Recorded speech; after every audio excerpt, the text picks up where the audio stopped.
Now, if you're deaf, having access to a British Sign Language interpreter can be crucial, especially when trying to use the NHS. But a BBC investigation has found support for deaf patients in the health service is failing to meet the standards required by law in some areas of England. 1 in 3 adults in the UK are deaf, having hearing loss or tinnitus. In 2016, the Accessible Information Standard was introduced in England, which gave all people with a sensory loss, impairment or disability the legal right to have their medical access needs met in a way that worked for them. But a Freedom of Information request has revealed this isn't always the case. 202 NHS trusts were contacted in England and 145 responded. In the worst performing trust, just under a quarter of BSL interpreter requests were fulfilled, and only 2 trusts had full-time interpreters. So we're joined now by people who've experienced this firsthand, Kate Boddy and Dr. Justin Durno, alongside BSL interpreters Linda Bruce and Ray Williams. Welcome to everyone. Thank you.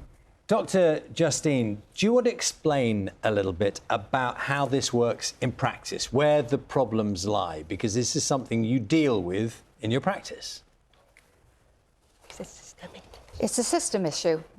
Some people think it's only a small amount of people who are affected, but it's over 9 million estimated in the UK and England. So they think, oh, it's only a small amount of people that are affected, but actually there's lots of people that contribute to this and who are affected by all the barriers that are put up. So they become at the bottom of priority lists. So the NHS is a bit outdated. So, for example, they heavily rely on telephones calls. They often phone the patient with test results, but that person can't pick up the phone and speak or hear those results. Or they may send a letter with the contact details. Again, it's only a telephone number, so expecting that deaf person to ring. So every step of that process, they're always facing different barriers.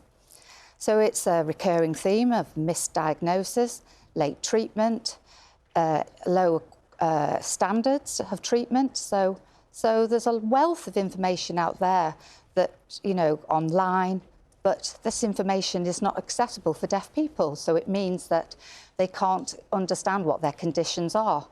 So that deaf person has a higher rate of things like high blood pressure, high cholesterol, more diabetes, but they're not sort of thinking about those people, thinking about their healthy lives.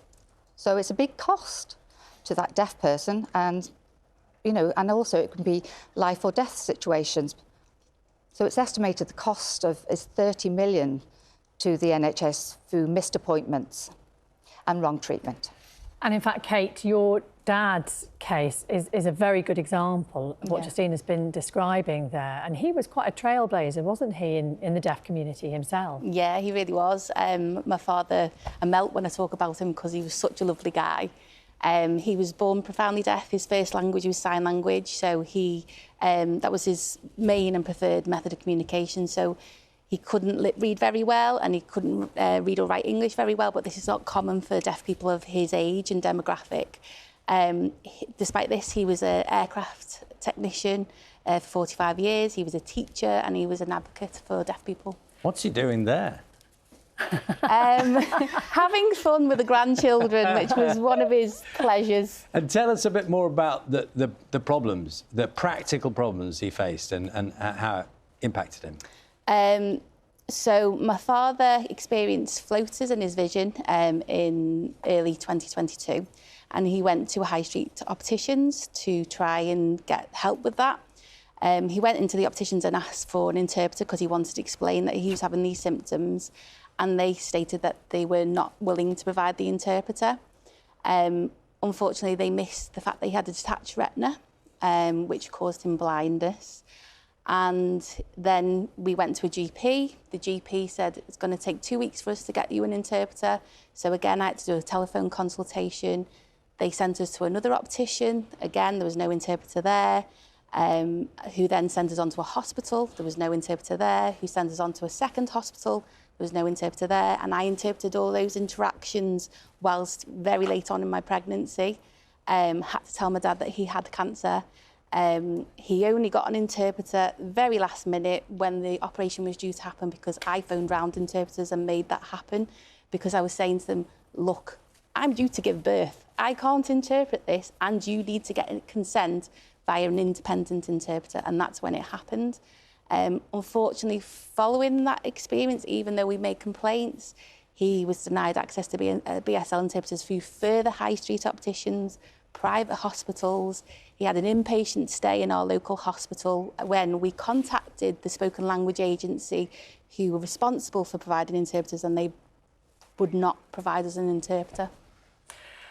Justine, I think that's a terrible situation, but I know you in your own life have experienced similar inadequacies within the system. What is the issue? Is it a lack of understanding from managers? Is it a lack of available interpreters? What's going on here? Oh, there's so many things, and costs and the systems. It's a lack of deaf awareness. If I wasn't deaf myself, I wouldn't know about how to communicate with a deaf person. It's a lack of funding.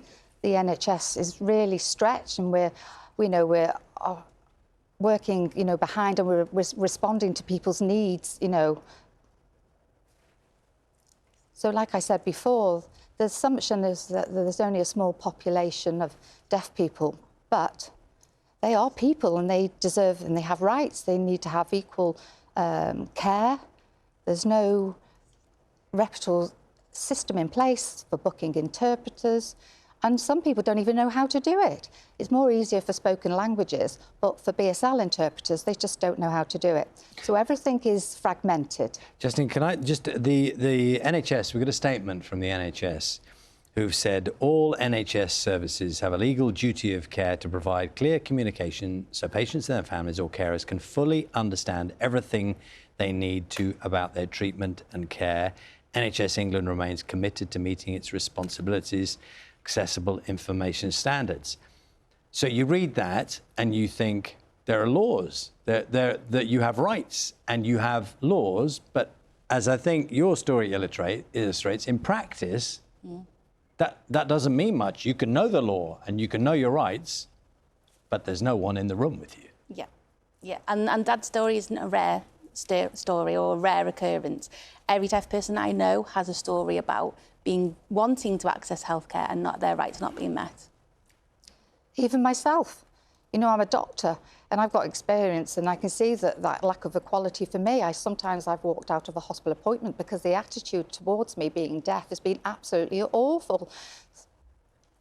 And the NHS is, when we're looking at when it started, when it's established, in 2022, they did a review to see, if things are being implemented.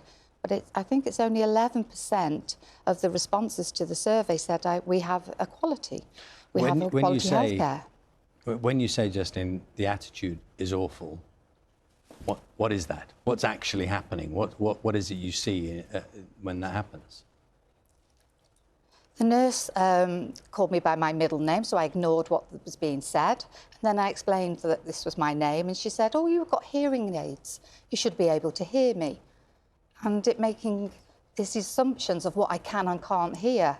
So when I left, I just rebooked the appointment.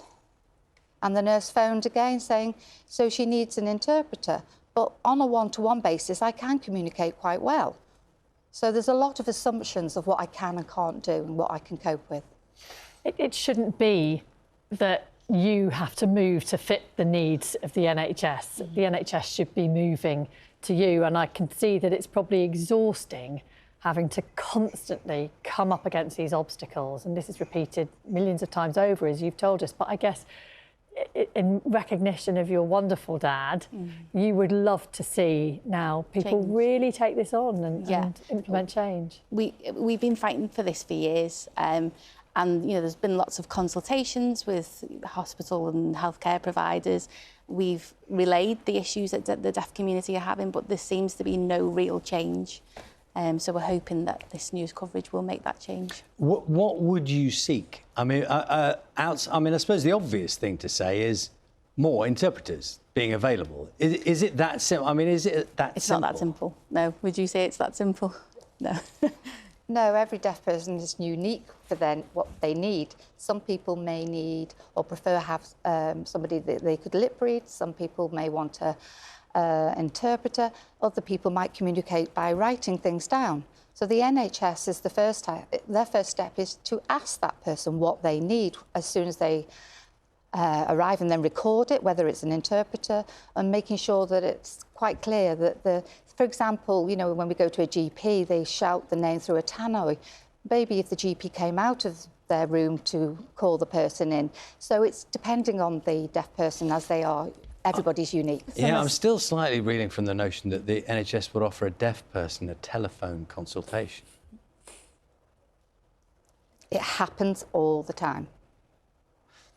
Right. It's been really interesting hearing your stories. Thank you for sharing your story about your father. And yeah, we'll follow this with interest and see what, if anything, changes. Thank you. Thank you. Thank you for having us. Thanks so much. And you can watch the latest episode of See Here on BBC iPlayer. Find it there.